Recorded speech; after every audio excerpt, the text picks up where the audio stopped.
We have a pretty simple agenda today. It's to talk about big picture possibilities under the Biden administration just for a few minutes. We'll have our presentation from Bgore as a kind of city-specific example of the kind of vision that we might actually be able to entertain now. And then time for questions and answers and discussion.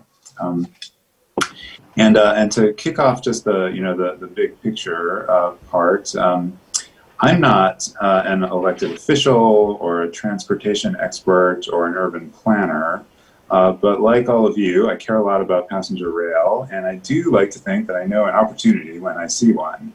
And I think we have one now, and maybe it could even be the antidote to that terrible defeat that we had a decade or so ago from Scott Walker. We now have a president with a lifelong interest in passenger rail. He needs to get the economy going. He seems to be serious about doing something about climate change, and of course, serious expansion of passenger rail could help to reduce our carbon footprint. And he has a crisis on his hands with slim control of Congress.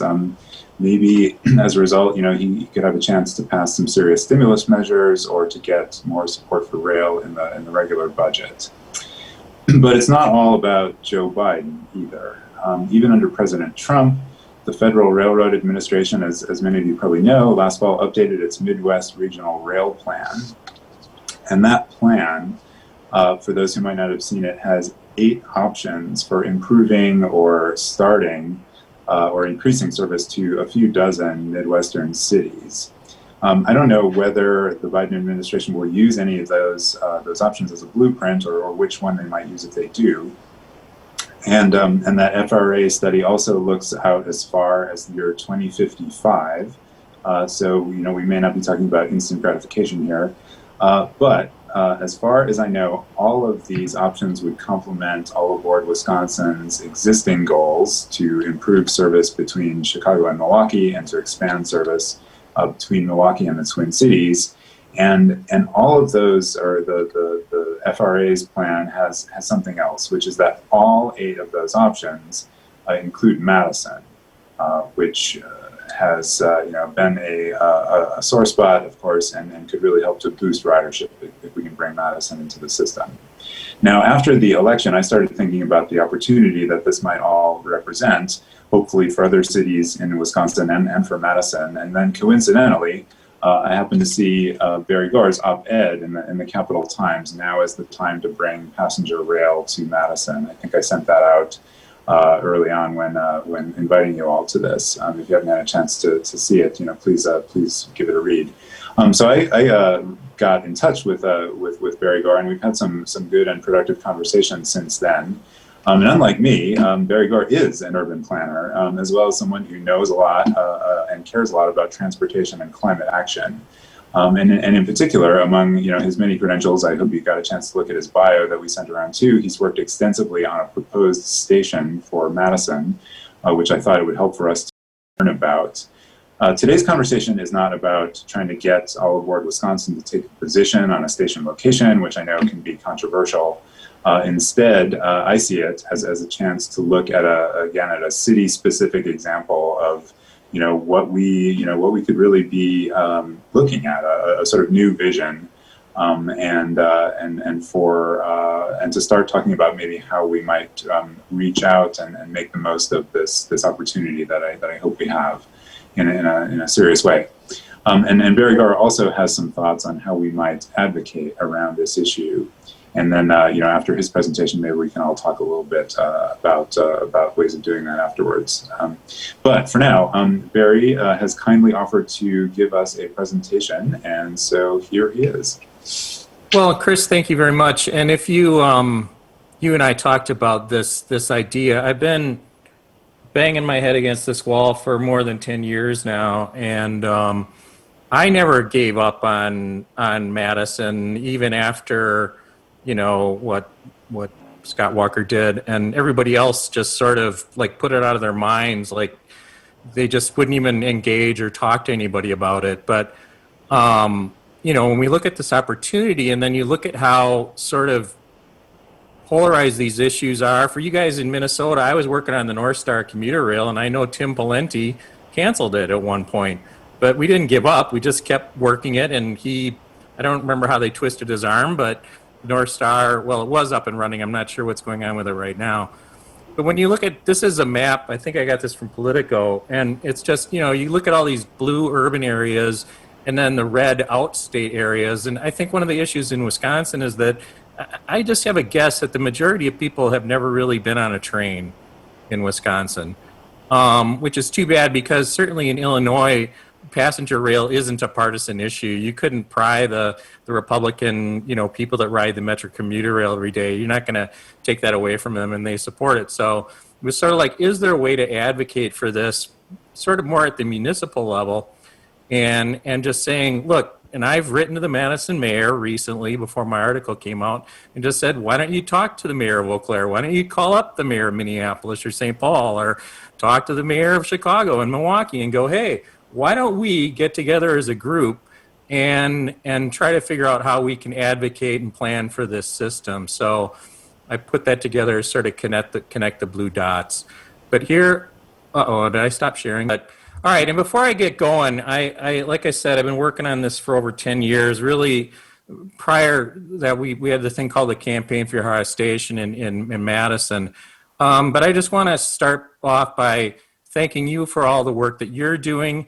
And I don't want anybody to think that I don't realize how difficult the situation in Wisconsin's been, given the sort of opposition, irrational, I think, opposition, political opposition to bringing rail across the state. And now you have the TCM or the TCMC project that was announced, and that was a good win to get that federal grant. But unfortunately, it leaves Madison out. And it really, and I just wanted to say, so I've become quite strident in my views about these things. So I'm going to sort of apologize first. I do not mean to belittle any of the work that other people have done. Just that said, but I do feel that we're in a different place and we kind of need to go faster. And as Chris said, I am totally an alarmist about our situation in terms of carbon pollution and our lack of major projects and a real everybody get behind this and let's get to work on cutting our carbon emissions. And I do see this Twin Cities to Chicago corridor as one of the areas where we could put a big project together and let everybody know that we're very serious about cutting carbon emissions in that corridor from transportation sources. So as I'm starting this out here, the screens you're seeing are from a presentation that MnDOT gave to the Midwest Regional Rail Study that the FRA is still working on. They're almost done with it. This was posted on their website, and I pulled out just these 2 pages from it because what you see is that it says service would begin about 4.5 years from initiation of phase 2. So I believe that we are at that point of initiation of phase 2. So we're still talking about 4.5 years out from now to begin one extra train a day from St. Paul. And those of you that were around and you know what was going on with the project back in 2010, the idea was, WSDOT's plan was that they were going to have 6 trains a day as an extension of the Hiawatha from Chicago and Milwaukee to Madison. There were going to be 10 trains a day from Madison to Chicago. There were going to be 6 that went on to St. Paul. So the idea that we're talking about one extra train a day, to me, is insufficient and really not up for meeting either the transportation needs or the climate needs or anything else. But that said, I understand that's where we're at. But it's interesting, too, because when you look at this is from the Midwest Regional Rail Plan Study. This is from September 2017. The study that they did was something that was always needed, which was no one ever did a market study. WSDOT really doesn't do a market study if they're going to build a new road. They just go, well, we need a new road. Let's build it. I mean, they do other kinds of analysis.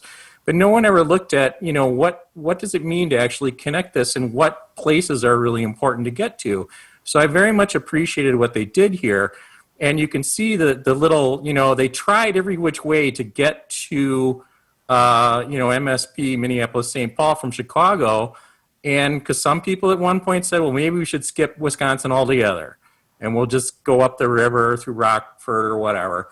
Or maybe we can continue to skip Madison. But they went and looked at it in a very sort of demographic. They had a model that they built and they said, no, it has to go through Madison. So I thought that was very encouraging. And not only that, they said it should be Core Express, which in their terms was that it should be actual high-speed rail like the rest of the world has. That the French, the Chinese, the Japanese have had it since the 1960s. We're talking going 200 miles an hour and totally grade separated. So they did this study, and one of the reasons that they concluded that is because Minneapolis-St. Paul is so far out there that to be competitive with airplanes, you really do have to go that fast.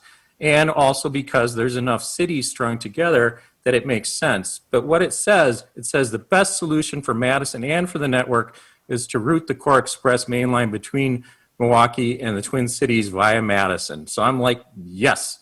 Oh, okay. All right. So the next one, this was a slide that MnDOT put in their presentation, and they said, look, we're still 4.5 years out from the initiation of that one extra train a day from St. Paul. I am impatient, and I think we need to go faster. So this is from 2017. This is the FRA study that Chris mentioned. And this is almost done, but they're not quite done. And then this is the little graphic that they made that showed that they tried every which way to get to Minneapolis, St. Paul, through Wisconsin or, tried avoiding Madison, but they concluded that it has to go through Madison and that it should be Core Express, which in their terms, that's real bullet train, Shinsekai, actual grade separated, 200 miles an hour, high speed rail. And they said that it has to go through Madison. So when I did the article that Chris mentioned, I was like, well, look, the FRA said it's got to go through Madison. So what's going on, Madison? What are you up to? What do you got? And unfortunately, I shouldn't surprise any of you to understand that Madison still doesn't have anything. They haven't. So anyways, we'll get into that later or right now. For those of you that were in Madison, back in 2010, created this thing called the Campaign for Your Higher Station. Before I turn backwards in time, though, I just threw that up. I wanted to share this as well because you're an advocacy group. I've been trying to reach out to elected officials and staff in Madison, like I mentioned, for the last 10 years. And I knew that they still didn't know where to put their station. And no one ever did the environmental documents, the work from going from Madison up to the main line in Portage. So I kept encouraging them over and over and over again to do that work themselves. WISTOT was being controlled by, the governor that didn't want the rail. Although he signed the state rail plan with the connection to Madison in it. If you go look, his signature's on it. But anyways, I was talking to an alder person in Madison, trying to get him interested. And he said, put something together, put a one-page for me together that talks about what we could do. And I gave him something like this, and Chris can always email that out to you as well. But I just put my head around it and said, okay, what should we do? And I'm not going to read these all, but I was like, you could do lots of different things. They could have a rail group on the council. They could study it. They could assign a city staff person. They could have a hearing and invite WISTOT. They could pass council resolutions with the county. They could do their own study of station locations. Maybe number 6 is a good one, though, too. Authorize the city to enter into a partnership such as a railroad authority or compact. Eau Claire is doing this right now. So there are ways to do this, not around WISTOT, but, in partnership with them or support of them. And it just isn't happening. But again, there's other things going on. I mentioned Brightline and Fortress Investment. The guy who's doing Brightline, he happens to be a part owner of the Milwaukee Bucks. Have him over for dinner when he's in town for the Bucks game. Call up Secretary Pete Buttigieg. Say, hey, we're over here in Madison. We don't have rail like you do in South Bend. Reach out to Tommy Thompson. Why not? He's over there. He's on Bascom Hill, I assume. Talk to him. He maybe can do something. So anyways, that was my idea. And in the bold there, I said that any ideas about alignment and station location should be based on logic. I know this is uncomfortable for some people, but railroads are very logical.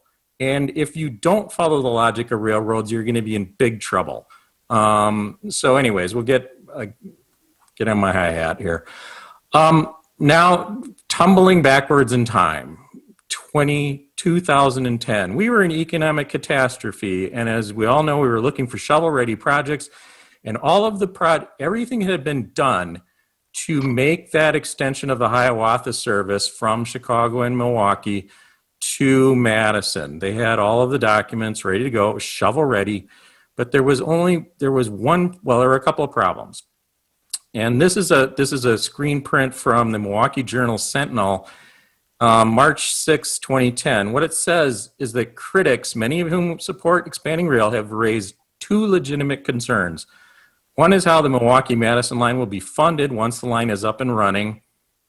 The other involves an effective Madison connection. The other thing that I would say that critics, and again, I think it was just a political move on their part, the other thing that there was criticism of was that it wasn't an actual sort of world-class high-speed rail. So people were like, well, why can't we have something like, the French or the Japanese?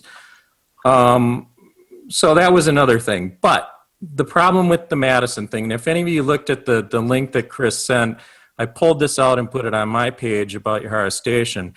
And this is what the Journal Sentinel said, the editorial staff. They said, but those officials also need to fix the Madison problem. As currently planned, the train would stop at the Dane County Regional Airport, far from anywhere most people going to Madison want to go. Most people going to Madison generally want to go to the downtown area. It says that's why planners have to consider reasonable alternatives such as the stop closer to downtown proposed by yours truly. So the reasoning behind that, and as we know, so that was March of 2010. On May 6th, 2010, only a couple months later, Governor Doyle came out and announced that the station was going to be at Monona Terrace. And I underline on a closely guarded state secret. As a professional planner, I can tell you that a decision like that should not be a closely guarded state secret. And I know that upset a lot of people, and there were mistakes made on both sides, let's say. I pulled out a couple more sentences from this article, which was in the State Journal. It says, Coal Center and Yahara Station were discarded because they weren't considered in a final environmental assessment from 2004. And Chris Klein, who is a spokesman for WISDOT, said evaluating those sites would have pushed the startup date beyond 2013. So we kept getting this message over and over again that it was shovel ready, that we didn't want to delay, don't rock the boat, we got to do this now, don't screw it up. And that was in 2013. It is now, in case I look at my calendar, is now 2021. So that seems, kind of absurd to me at this point that we're still in the same situation. In that article, it also goes on to say, after it says that they picked Monona Terrace, it says, well, we know that's not going to work for the trains that are going to go on to St. Paul and Minneapolis, not to mention Toma and La Crosse or Eau Claire, where it was going to go La Crosse. It said, WISDOT said the state may consider a second Madison station at the airport when it extends that line. And you're just like, oh boy, most people didn't realize that at the time and they didn't understand why. So the question is why? And what I'm going to do is say that this, as far as I can tell, is still the policy of the city of Madison, that it would have two stations. And you have to ask yourself, well, why? What is the problem with Madison figuring out where the station should go? Well, here's a little article that was in Passenger Train Journal from, I think it was 2009. We never talked to this editor. One of the guys in the campaign found this at a model railroading convention in Madison. He's like, look, here's this article, and it talks about us. But he talks about Madison, and he says, the problem is as old as railroading. A fast train that diverges into each major population center becomes a slow train. And then it talks about the geography of Madison's isthmus and why that's so difficult. It's always been difficult for the railroads to figure out how to get over there to Madison. But these are old things from the old plans, and you see that jogging over to Madison is a little bit difficult. If you look at the Empire Builder, you see where it is, it goes to Columbus, so it doesn't quite get there. And you're like, well, why? Why is it that way? I went and looked, and I found an old Milwaukee road map, and you see this sort of white inserted on that line right there up to Minneapolis and St. Paul from Milwaukee, that means it's the double track. Everything else is single track. And this map is sort of distorted in the way it's laid out. But here you see Madison. So the double track goes from Watertown up to Portage. It does not go through Madison. So that's the way they built it. And that's the way it's always stayed. And also Madison's on an isthmus. So if you bring the train in from either side of the isthmus, it's hard to get to the other side. And if the train's going to come from Milwaukee this way, to come onto the isthmus and go back out is going to be really a big problem for that fast train. So it's always been a problem. And again, I wanted to put these cover sheets on so you see the dates. Look at this date, 2001. Okay, so that was 20 years ago, this environmental assessment. And by the way, these environmental documents are no good anymore. That's one of the reasons that the 4.5 year for the extra train is out there, because they have to do more environmental work. I don't like this. I'm part of this profession, and I think it's really holding things up. Why does it take so much work to get environmental documents to add an extra train on existing railroad tracks? So anyways, but they looked at this back in the early 2000, 1999 and 2000. How could they get that train from Milwaukee and Chicago into Madison? You see the different routes that they looked at, the different alternatives.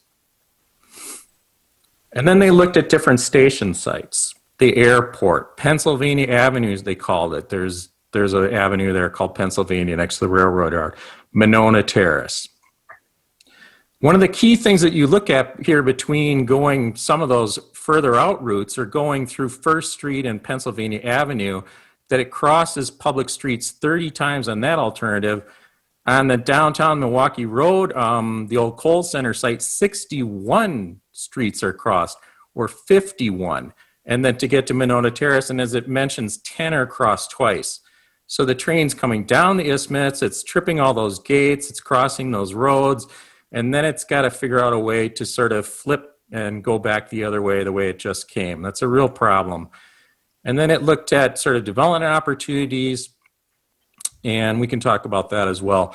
Here's a recommendation from the City Council, the Madison City Council, July 18th, 2000.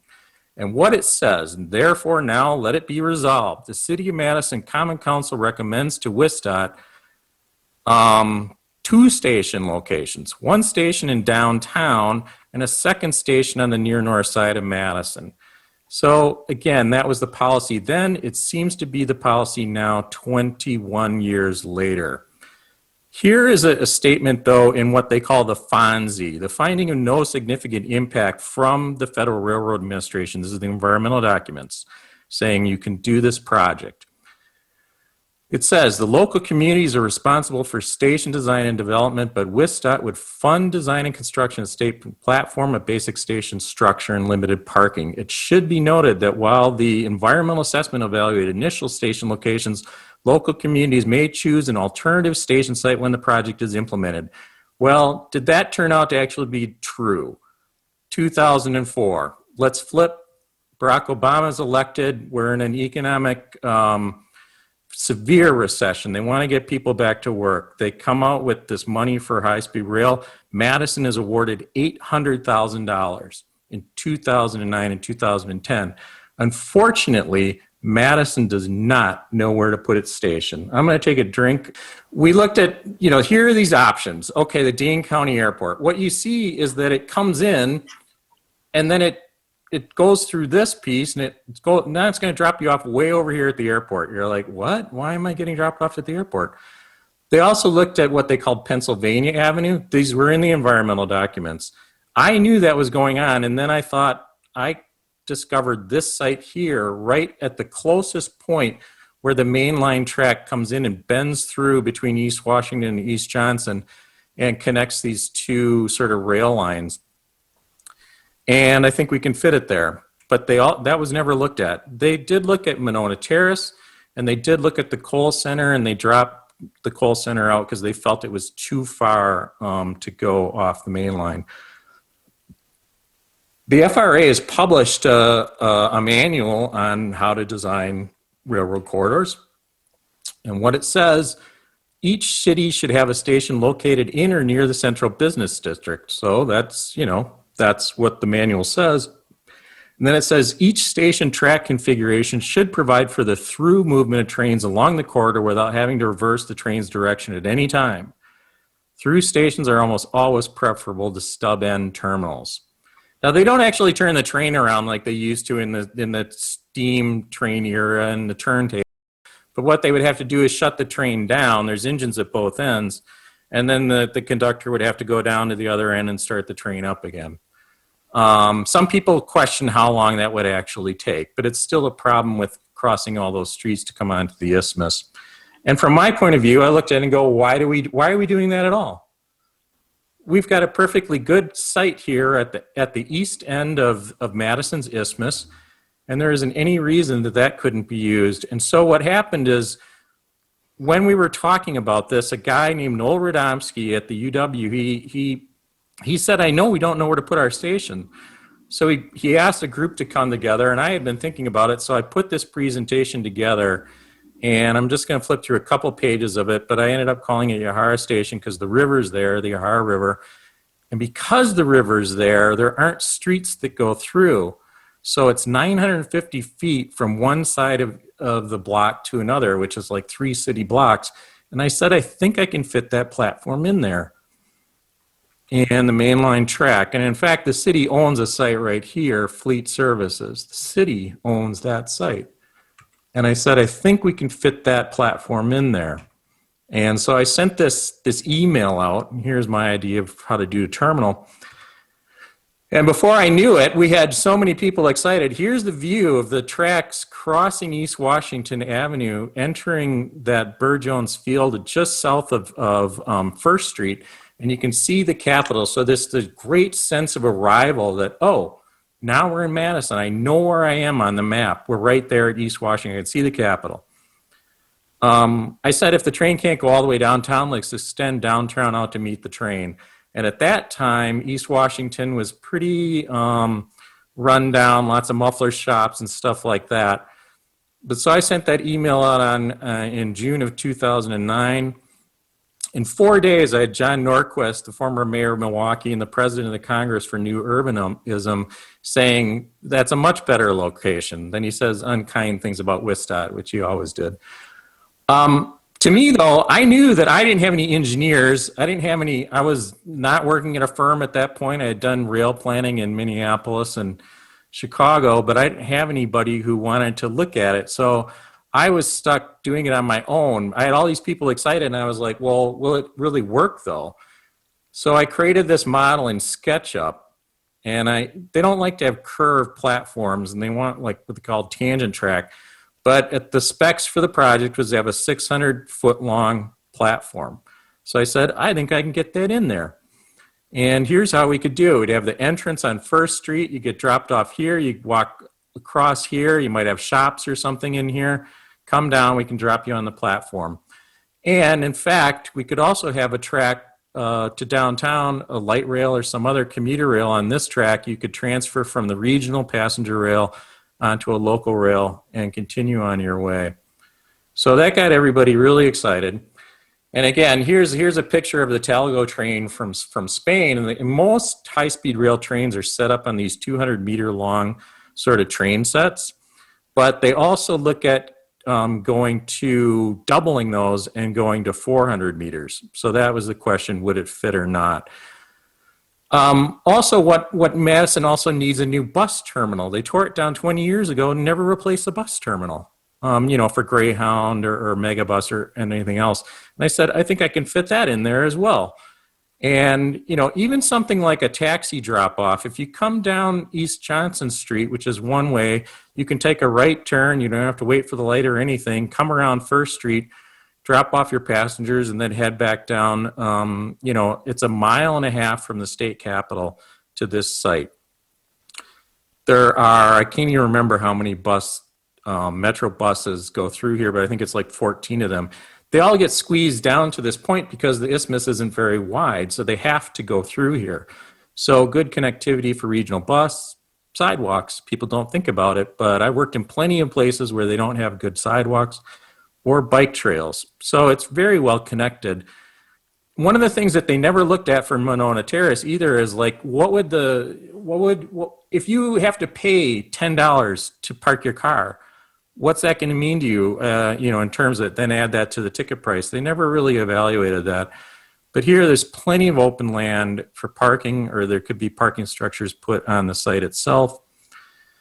And then right now, this was something I did years ago as well, bus rapid transit. The idea would be is that you could have a fast express service from the station to the Capitol and the campus. And right now, the city is working on new bus rapid transit. I think it's finally going to get built. And they do have a stop at First Street, so that's very good. WSDOT talked about their criteria. This is the one page that they put out before Governor Doyle announced that it would be Monona Terrace. And when I looked at it, I was like, well, Yahara Station, which wasn't on anybody's radar before we created it, as far as I can tell, it rates highest on 6 of the 11 criteria. And the biggest problem was that it didn't have the environmental documents, and it talks about curved track and all that, but that's I don't think it's really a problem. And then look at the development potential. You see Monona Terrace. Monona Terrace is right by the lake. So half of what we call the half-mile walk circle, there's no one walking across the lake to get to Monona Terrace. There's no doubt that that's where the downtown is now. But you look where Yahara Station is, that's where the downtown is going. And here you look at all the extra street crossings to get to Monona Terrace. People are particularly worried about this intersection here. When the freight trains come through there now, it really backs everything up. So why do that? Why bring the trains down the isthmus when it doesn't have to? And as Chris and I were talking, the East Washington corridor now is the hottest corridor in the whole state of Wisconsin. There's more development going on along that corridor than probably anywhere else. And it's starting to fill in. One day, this is going to be sort of, Madison's Manhattan skyline along the middle of the isthmus there. And there isn't any reason that it shouldn't march all the way down. And if we put the train station at that end, it's all good. When you arrive, you are downtown. Again, this passenger train journal said that they thought that Yahara Station was the best site. And they said, again, they mentioned the downside is that it's not shovel ready, but they said it's obvious this station is a must at some point to ensure the line's success. As we all know, the project was canceled or delayed. I'm going to say delayed. MnDOT then was sort of left to pick up the pieces, and the state of Wisconsin said, we don't want to contribute. Their study from 2011, they said a key thing here. They were looking at it and they said, what route should we take? Here's the reason they skipped Madison. You can see it bolded there. It says the Watertown-Madison Portage segments needed building prior to the introduction of passenger rail service on Route 4. The estimated capital improvement for these segments are in excess of $500 million. So they don't have $500 million. So that is why the train is not coming to Madison. The $800 million would have paid for most of that, but not the section up to Portage. So again, looking at where we at right now, here's what I've recommended to the city alder, and he hasn't gotten back to me. I don't know what they're thinking. It's not unusual. But I said Madison should immediately undertake its own feasibility study. Why shouldn't they? I look at Ann Arbor. I worked on a project in Champaign. I look at what Raleigh, North Carolina is doing. Those cities stepped up to the plate and did the studies themselves. They paid for the studies. They got their own consultants. It's our responsibility to figure out where that station should go. Criteria. Gary, this is Gary. Who is the alder that you approached in Madison? Evers. And I was just one call. I knew him a little bit from his work as a concert promoter, sort of a friend of a friend. But anyways, I mean, I'm not blaming him. This is going back 10 years.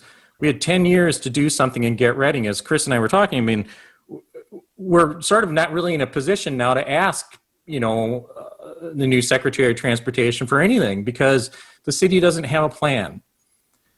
But what I would say, I gave these criteria to him and I said, number one, agree that we're going to have one station, not two stations. There's real problems with two stations, which I can talk to later. But if you ever rode a train and maybe gone to a meeting, maybe you're running late for the meeting, and then you miss the train. It's happened to me many times. You miss the train.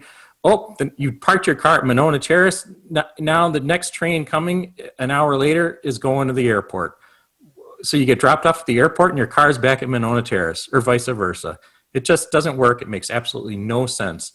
And there's no reason to bring those trains downtown. So number two, accept that trains will not cross the Yarra River. They don't need to. Plan for true high-speed rail. Why shouldn't we? Tracks would be mostly elevated, blah, blah, blah. Given those criteria, say, let's look at Monona Yarra Station. So looking at that, and I got a few more slides, and then I'll stop talking. But looking again backwards, SNCF, the French engineering firm, the French railroad, who built their TGV, their high-speed rail, they said to the state of Wisconsin and all the other states in the compact, they said, you need a high-speed rail? We'll build you a high-speed rail. We'll design it. We'll build it. We'll have it up and running for you by 2013. Why are you screwing around? Pardon my language. And here's the map that they provided. This is supposed to be, so you can see it says confidential and proprietary, but in fact it was sort of leaked out. So you see that they go to Madison, they go to Toma, they go to Eau Claire. And they're like, they're talking about 200 totally grade separated. They could have built it. It could have been up and running for about, 7-8 years now. But why? It's one of the ideas. You see that it goes straight across from Milwaukee to Madison. I was at a luncheon. I would say too that I'm currently looking for work. I was laid off by a giant engineering firm here in Chicago after I moved back here to work on projects. If I was still working for them, I could not be talking to you now.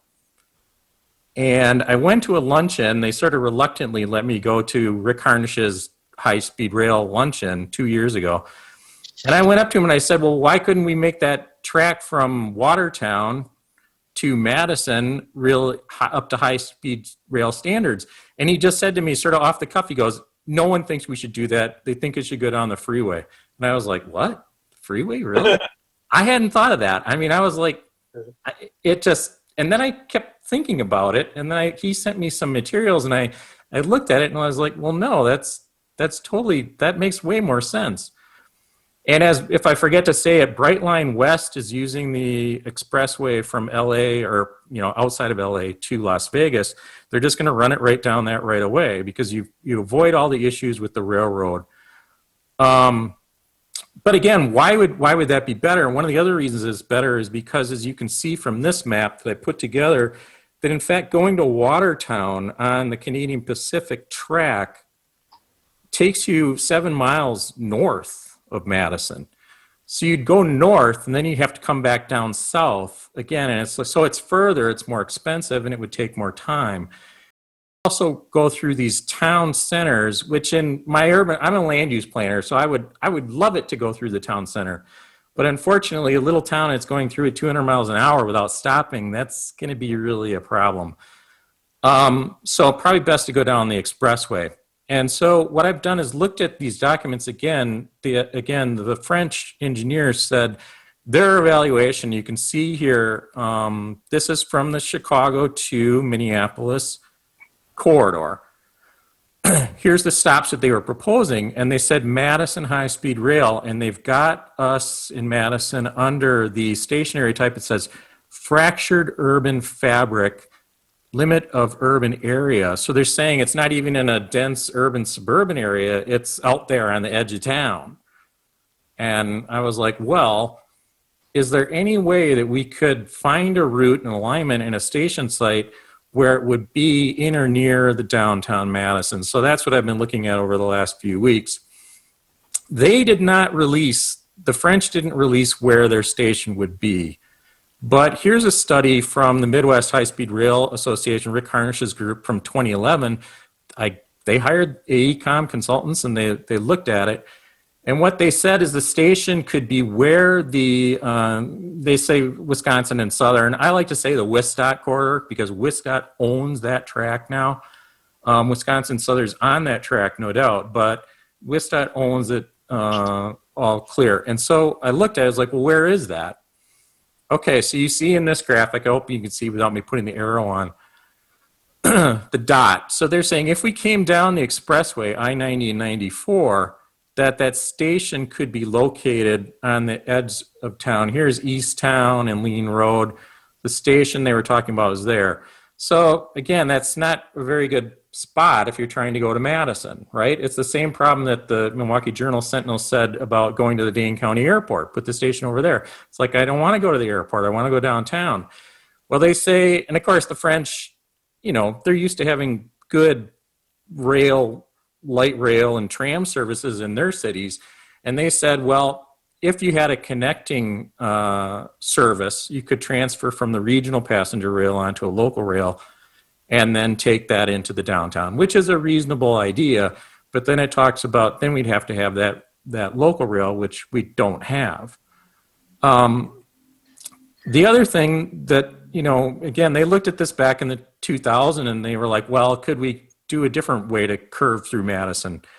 And so I looked at these. One of the things that Chris and I talked about is Oscar Mayer. For some reason now, the city has done they closed the Wiener factory, and the people trying to redevelop that site, their concept is called OM Station. And the city, for some reason, decided maybe that would be the spot to put a station. They kind of put a station wherever there's some tracks and whatever place they're doing a plan for at that particular moment. They've never done a comparative study or hired consultants to figure out where they should put their station. So anyways, you could look at this. Could it curve through there? Yes, potentially. Is that worth it?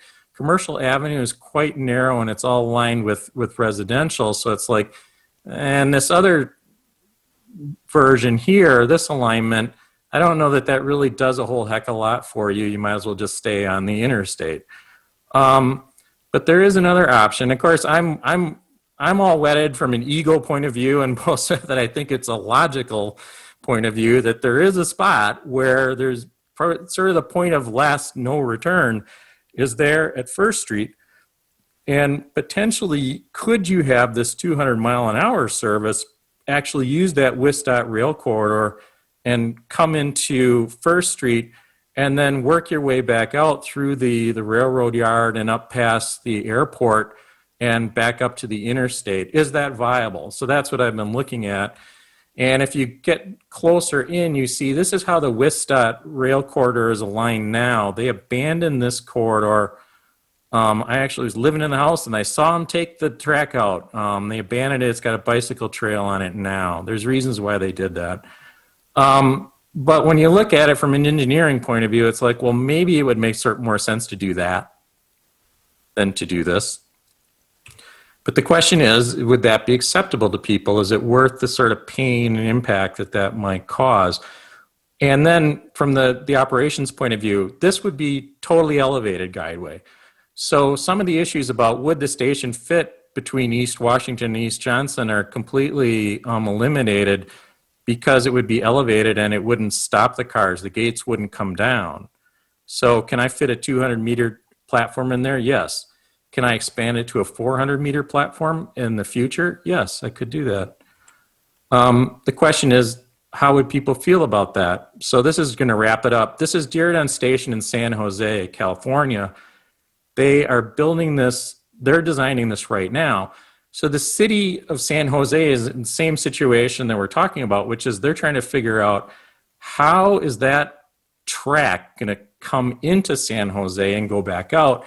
And then how are they going to negotiate it with the station that's there now called Diridon Station?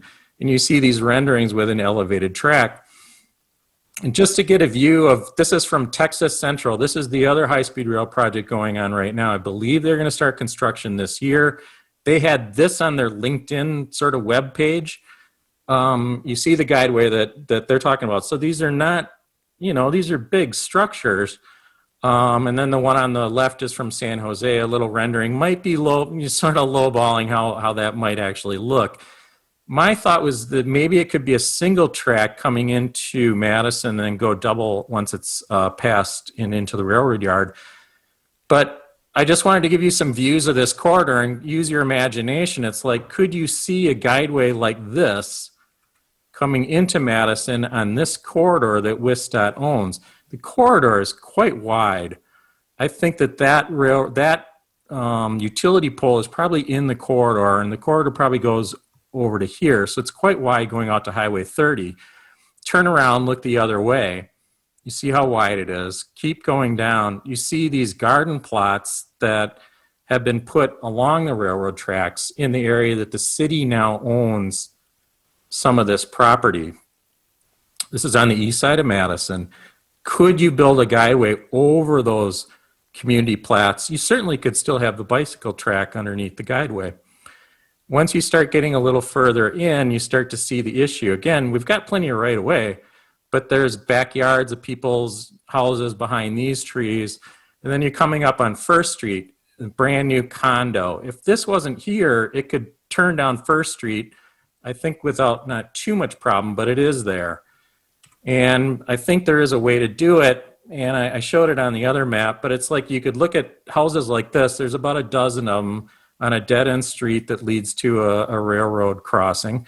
And it's like, you know, could you go over these houses? Would you take these houses? What are you willing to accept?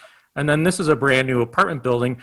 I could fly over the top of this to get to East Washington. And I drew in this gray line here to show what it might look like, or sort of visual impact. The other thing that they want to protect is the view of the state capitol, which you can kind of see right there. It probably would be high enough in the air that it wouldn't interrupt your view, actually, from that particular spot. And then would people find that acceptable? I don't know. But for me, I look at it and I go, well, folks, what choice do we have? If we don't get ourselves organized to do this type of project, and not, of course, just in Wisconsin, but the rest of the country, I just don't know where we're headed with carbon pollution. Well, I do know where we're headed, in a very bad place. And Joe Biden, you know, they got this, I found this today on the web, you know, he's got $2 trillion worth of infrastructure and climate stuff that he's going to be proposing. And where's Madison? Where's Wisconsin? Why shouldn't we go for it? Why shouldn't we say we want real high-speed rail? And wrapping it up here, I found this last night. WSP, the old Parsons Brinkerhoff, you know, premier engineering firm in the United States of America. They worked for the Chinese. It says here they started in 2005 on one of their high-speed rail. They didn't have any high-speed rail in 2005. 285-mile long corridor, and they opened it in 2010. 5 years. Well, that happens to be about the distance from Madison to St. Paul. And the guy from Brightline, what he says is he's really interested in corridors where it's, sorry, I said a long drive. It should say a long drive and too short to fly. So could we do it? Well, here's those two cities that they connected in 2008. This is from Wikipedia. Here's the Chinese high-speed rail network in 2008. Remember back those documents we were looking at? FONSI from 2004, environmental assessment 2001, you know, 2009 Obama announces his, you know, and the $800 million grant. Well, they had hardly no high-speed rail at that point. Now look at it. Can it be done? Yes, it can be done. And we also have private interests that are doing it. This is Brightline, and I always found this, I love architectural renderings. This is SON, Skidmore, Owens & Merrill, built the Sears Tower and the John Hancock and all that. They did this rendering for the Brightline in Miami, and I think this one image got investors to go, well, that looks fantastic. Why don't we build that? And they did. Here's the Brightline. It's open. It's been closed because of COVID, but they're opening it back up here in another few weeks. And this is the first privately funded railroad in the United States in more than 100 years. And as I said, this guy owns half the Milwaukee, or part of the Milwaukee Bucks. Here's a rendering from the California high-speed rail. Again, you see the station's elevated, and then there's a way up there, but the track is quite a ways up in the air. Here's Texas Central. This is the station in Houston. Houston is a little bit disappointed because this isn't going to actually make it into their downtown. The Dallas station's a little more into their downtown in an area that was used for sort of highway interchange. So that's going to be a little bit better. And they're excited because they think the downtown then will expand from in Dallas out to meet them. But again, these are the renderings. They're talking about breaking ground this year, totally privately funded. So again, I hope that wasn't too terribly long. I always have way too many slides, but thank you for your time. This is Clark Johnson. Thanks very much, but I have an observation to make, and that is about reversing direction. A goodly number of European high-speed trains reverse direction at stub stations. I mean, that's just part of the policy. They go in and they have an engine on both ends, and they're still averaging like 200 kilometers an hour. Here's my thought. Again, if we look back, and I don't want to freak people out by flipping back on slides, but if we look at the isthmus, in my mind, there's just absolutely no reason to put trains down the isthmus. It just doesn't make any sense to do that. No, I think that's true. I just said I don't think you should throw out reversing direction just because of that. It doesn't matter. Yeah, and it's also these other issues, which is then they proposed closing these crossings actually when the project was up. It's just in Monona Terrace. It's just there's not enough room underneath that building for a multimodal center. It's just it just doesn't make any sense to do that in my mind. No, it didn't make any sense to any of us. That was not the issue. This is Nona Hill. The Yahara station, well, as long as you were talking about going on the ground, it's never going to work because the curve is too tight, and that was rejected by the engineers early on. But if you're talking about elevating it and having a true high-speed train, then our biggest problem is the fact that the downtown is growing out to that area right now as we speak. In fact, Burr Oak Field is about to be the new Madison City Market. Yes. So the sooner the better if we're going to change anybody's mind. Probably the biggest enemy to rail projects of any kind right now is the Wisconsin legislature, and the fact that people are totally unaware that railroads exist in Madison, that they ever existed, that you could get on a train and go somewhere. So and the fact that time is of the essence, because the BRT is going to suck up a great deal of money and not accomplish anything when they could just do commuter rail and high-speed rail all at once and solve all those problems. But we've got a mayor that doesn't like trains because they said, the trains were much more expensive. Which is totally wrong. Well, they are. The price tag is more expensive, but you get economic development that never quits because they don't move. They never change location. Yes. There are a lot of studies about development, and bus lines never bring any, but light rail or even heavy rail lines bring extraordinary development. The whole business in St. Paul of the Green Line, the increase in property taxes paid for it in 4 years. Really? Well, I worked on that. We called it the Central Corridor at that point, Well, no, they expected it to recoup its investment in 10 years, and it did it in 4 in property taxes alone, which turned a lot of Republicans into rail fans. Does the high-speed line, does it have to be high speed literally all the way into Yahara or wherever? I'm thinking in terms of the elevated structure is because of the desire to maintain as high a speed as possible right up to the station. Isn't it true that the French high speed, for example, doesn't really get up to what a boater would call planing speed until they're well out of Paris? I mean, you have to go 200 miles an hour right up to the station. Could you reduce the speed to a more conventional speed further out and then not have to do the elevated station? Yeah, I certainly think so. And here's the graphic. You see where the interstate is on Highway 30. When I drew this up, and you can't quite see the line thickness difference, but I had this my thought was this could be double track all the way up to here. And then once it drops out of that alignment into the railroad corridor, it's deaccelerating anyways, right? it's only like a mile. It's only like a mile and a half or mile and 3/4 from Highway 30 down to First Street. So if it was going 200 miles an hour, it's got to drop its speed anyways, right? And so it's got to come down. It's got to come to a stop. So yes, should it drop onto the ground? Oh boy. I mean, I think you could talk about it, but the problem, and again, no one, I've worked and I rode the Metro here in Chicago, and I rode the Metro Rail in DC for 8 years. And the thing that you don't really understand, people weren't understanding at the time, that train that we were talking about in 2010 was going to go through this section 20 times a day. And blocking those streets, I mean, it would block here and here and here. The elevation solves so many problems. And one of the advantages of Madison is that you're not going to have a train express through Madison. So all trains will stop at this station. Therefore, you can have the sharp curvatures that are required for Yahara Station.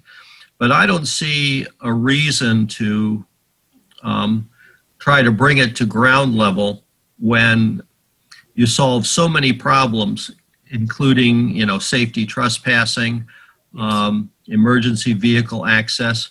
Now, these kinds of trains are so short and so quick that the blocking of cross streets is not the significant problem that it is with freight trains.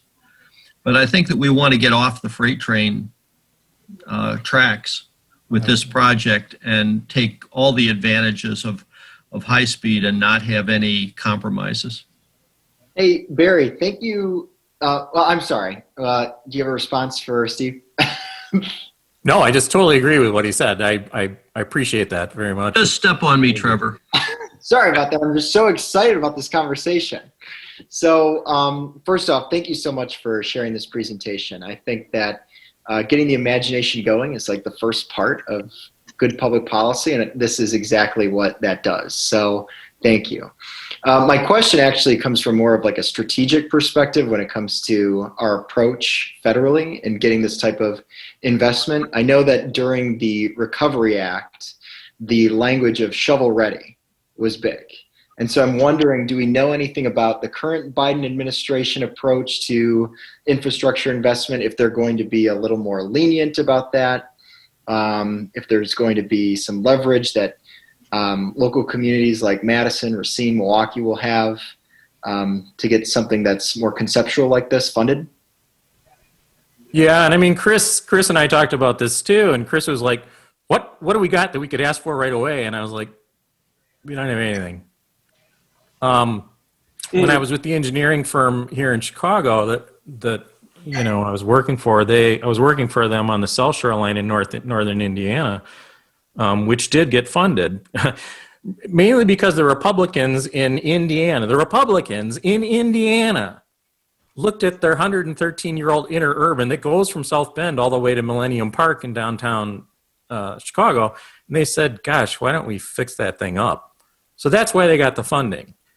But Trevor, unfortunately, and I was a little surprised when I heard some of this when I was working there too, the people that were environmental planners, and I had people on the phone from the firm's office in St. Paul, and I got them on the phone with the people that were doing, it was the same firm doing the plan for the Midwest FRA study.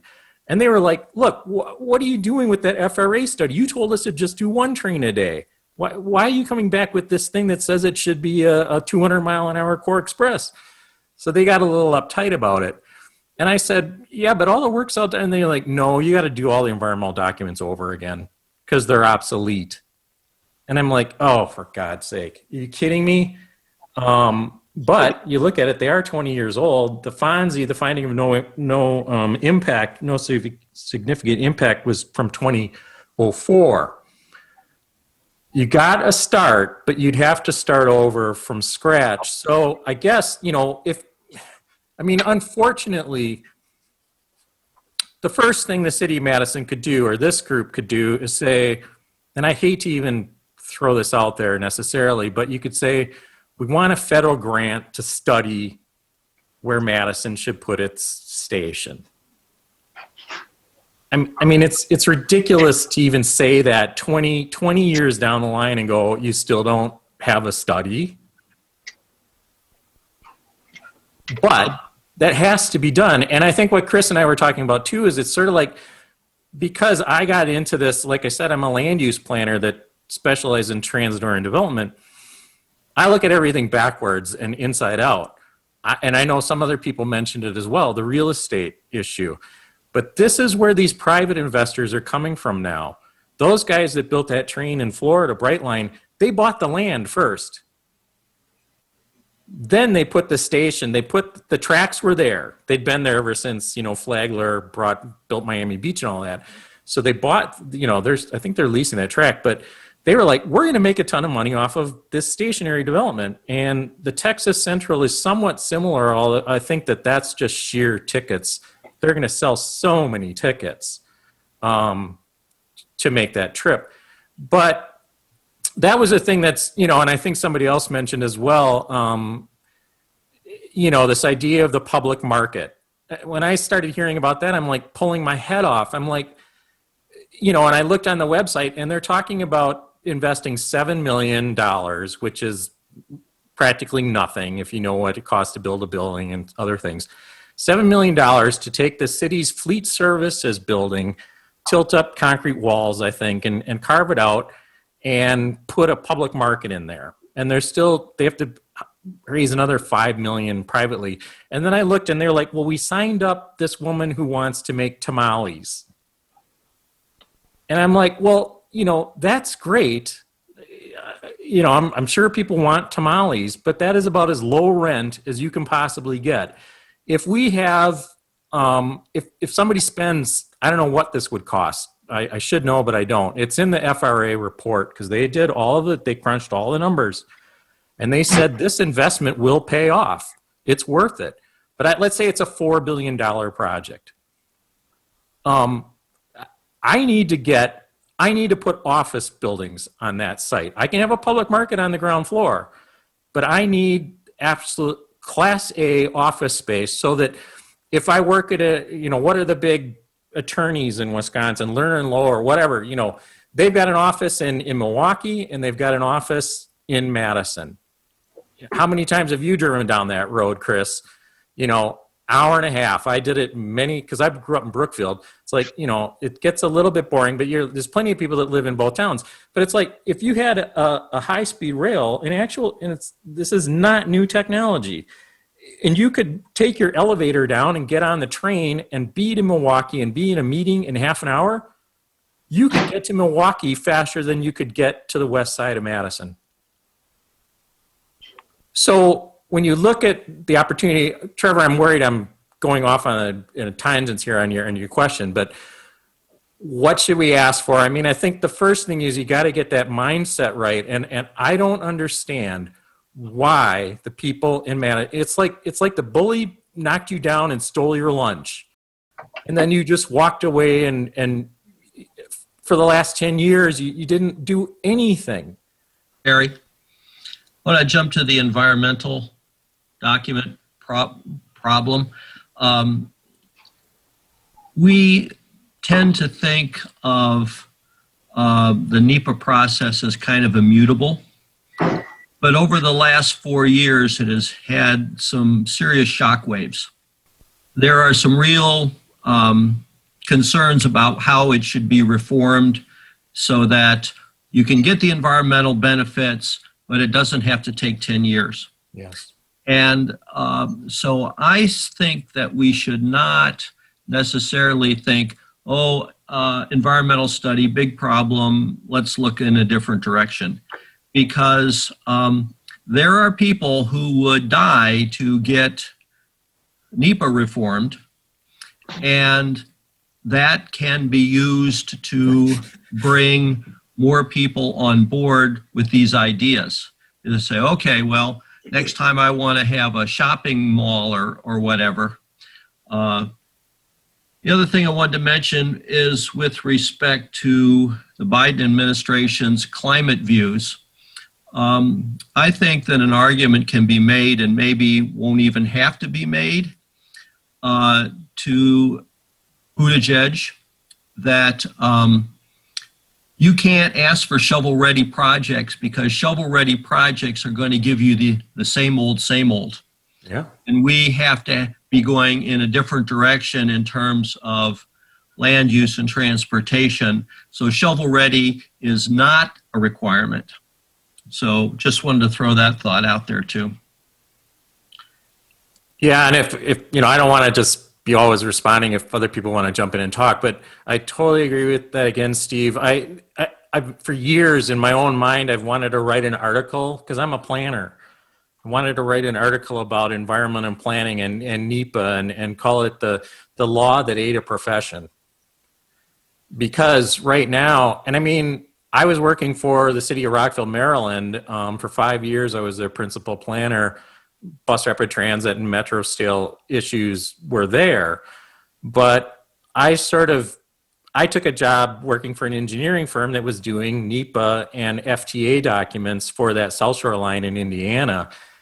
And I was like, well, I really don't agree with the way these things are done, but I would love to work on something that's going to go to construction.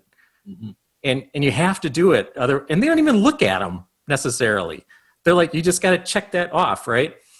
But I think you're right about the shovel ready, and you're absolutely right that a lot, and I guess this goes back to Trevor's question as well, I hope, which is that we need a new way of thinking about these things. And so I think, and that's, I think probably the sort of opportunity with the interstate right of way is that, look, you already carved this scar across the state of Wisconsin. The beautiful landscape, and you carved it out so you could build this roadway, and it's way wider than it needs to be. Cars and trucks need that extra right of way, but there's plenty of room for that 2 railroad tracks. And so hopefully, I don't think you can get necessarily what you call a categorical exclusion, although I know they're doing some of that on the TCMC. But you should be able to get it to a point where you can do those documents relatively quickly. And like I said, there's people like myself that need work, just like we did everyone else. We need work coming out of this COVID thing. Put me to work. I did the documents for that. I did the neighborhood impacts for the Central Corridor light rail in St. Paul. Barry, so it's do like, you have your resume in the Buttigieg?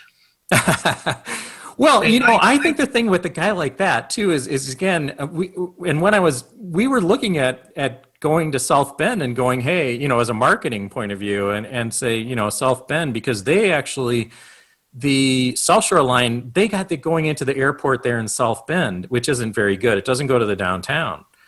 So I'm sure he'd want to do that. But again, I just thought there's any way that you couldn't wine and dine that guy. Invite him to come to Madison and go, hey, here's our situation. I mean, I'd be embarrassed personally about it, although I'd do it. I'd take the meeting in a minute and go, I'm embarrassed that we have to say this to you, Mayor Pete. We don't know what we're doing. We're not ready, but we know we want that darn rail. What should we do? What can we put in front of you as an ask? And by the way, I should mention this too. Over the years, I've been in contact with Mark Pocan, Representative Pocan from Wisconsin. And I used to walk into his office when he was in the state legislature and met his chief of staff. So I kept in touch with those guys when I was out in DC, and I'd email them and they gave me a staff person to talk to. This was about 4 years ago. And they said, we'd be open for an ask from Wisconsin. And I said, well, why don't you guys, the congressional representatives, again, that sort of connect the blue dot, there aren't that many districts in Wisconsin, but talk to them. And they said, we'd do that. But they're busy doing everything else. They're running the country. So or trying anyways. And it's like, but what we need, I think, and maybe All Aboard Wisconsin can think about this, but is there a way to say to all of these different elected officials, mayors, state representatives? I had a letter from Fred Risser. I sent him the Hara Station stuff, and he sent me a really nice letter back going, well, but we don't have the documents, and we don't want to mess things up. He's like, but I really like your idea. he said stay in touch. So he didn't run again, but I did send an email to the woman that replaced him. So again, there's all sorts of different levels of government that you could say, why not have a conference or something, or get everybody in the room and go look at each other and go, should we do this? Why shouldn't we do this? But Hey, Barry, I just want to jump in because I've got to get off in a second. But I propose that what we do is that All Aboard Wisconsin have another Zoom meeting where we talk about Trevor's question. Trevor, give us that question again. I just want What to should forget. we do next? Oh, okay. This is Gary. If I could just add a comment before Steve goes. And thank you, Barry. So all things are possible politically. All things are possible. We could, but we in a few days have a job to do. In the conversations I have had directly with the governor and with the governor's staff, in 13 days, the governor is going to propose a state budget. And that state budget is going to contain some items that we are working on, that we have supported. Number one, the governor is going to ask to restore and to maintain adequate bonding for the purchase of rail that may be abandoned by the first-class railroads or other short lines and possibility of things that currently are out there that could go for sale. Secondly, Barry, the Twin City Chicago, Milwaukee Chicago effort requires a state match. So it's a federal grant, but it requires a state match. The governor has said to me, if I put that in the budget, you have to keep it in the budget because there will be no program.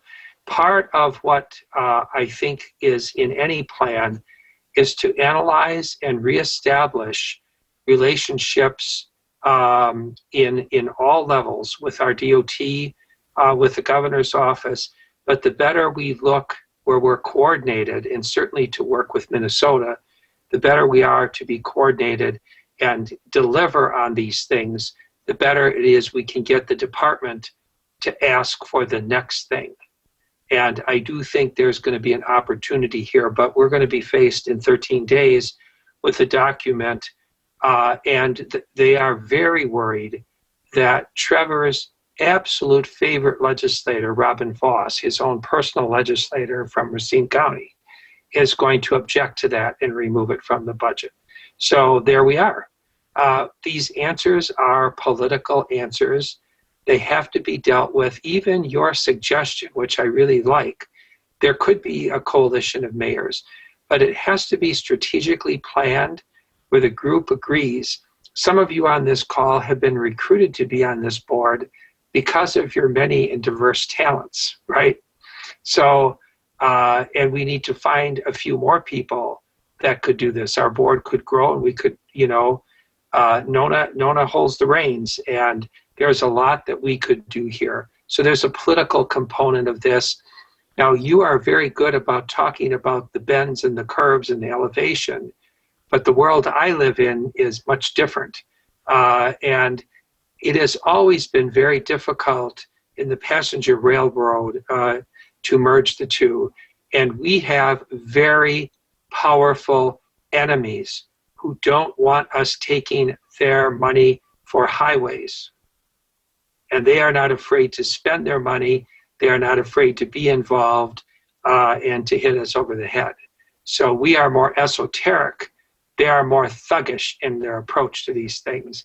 So we have to put that into account. So this was a great discussion. And I did talk to Fred Risser about the proposal that you put forward.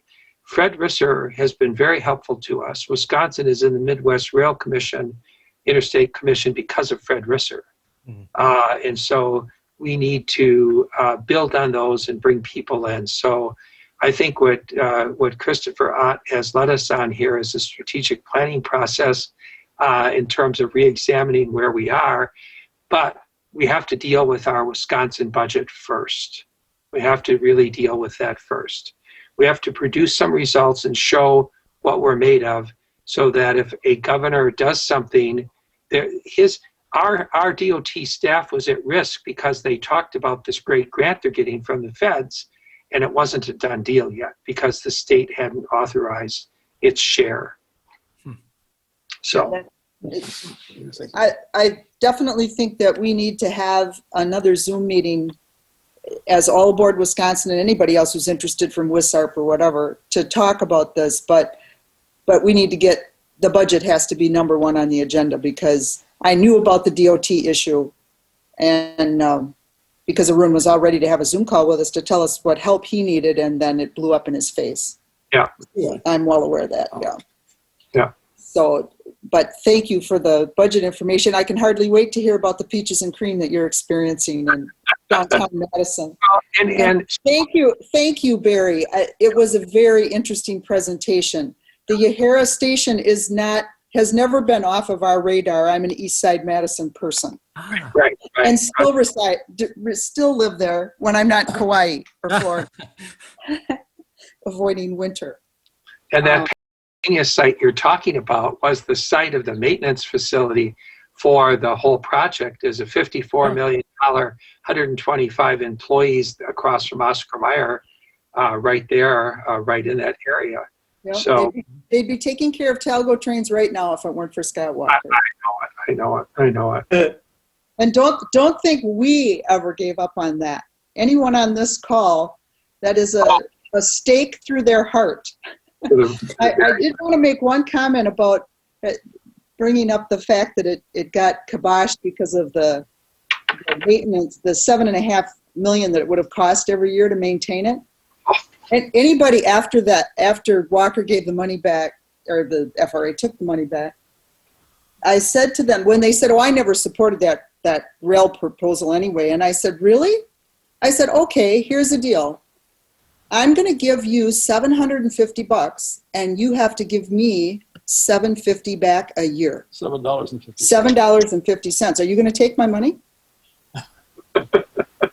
Absolutely. And that's exactly what it was. And the irritating thing for those of us in Madison is $7.5 million a year is what we're paying for Chicago-Milwaukee service to support white collar people in Milwaukee to go to Chicago and vice versa. Who vote Republican. And it turned out that they wouldn't, the Chamber of Commerce in Milwaukee would not step up to the plate, because at the time of the election, they were exactly 50-50. Yeah. Between Republicans and Democrats. And the settlement that the state had to make with Talgo was about $50 million, which was totally money down the drain. Yeah, which we had to come up with. So yeah, it's not like we've forgotten any of this history. Steve Arnold wants to have a word. I can tell you that the call that I was on just before this was with the 16 new state representatives. So out of the 99 representatives, 16 are brand new. Of the 16 who are brand new, 15 have never been on a passenger rail train in Wisconsin or gone to Chicago. They are nurses. They work in the COVID field. They are the people who were elected reflect the current concerns of the day.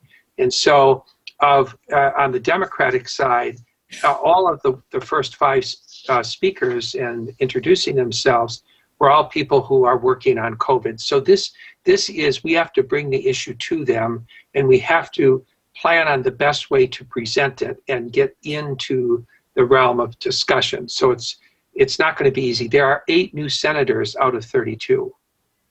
8. So it's a big change. You know, be in touch. What can we do but keep working? And Gary, the only question I have for you really, well, I could have many questions, but I just wondered, is the city of Madison, do they have a lobbyist? Would it even help if the city of Madison is lobbying for this? Yes, and I think that the mayor is actually very interested. I would say Dave Cheslevich was more interested in transportation-related issues for the city's development, but Satya is very smart. And remember, she comes out of COWS, the Center for Wisconsin Strategies, and she does like the kind of, we have to approach her by saying, help us develop a plan which includes your city. and here's what we want to do. And Trevor, I will talk to you about Racine, and we'll be in touch. Look for emails in the days ahead. Thank you very, very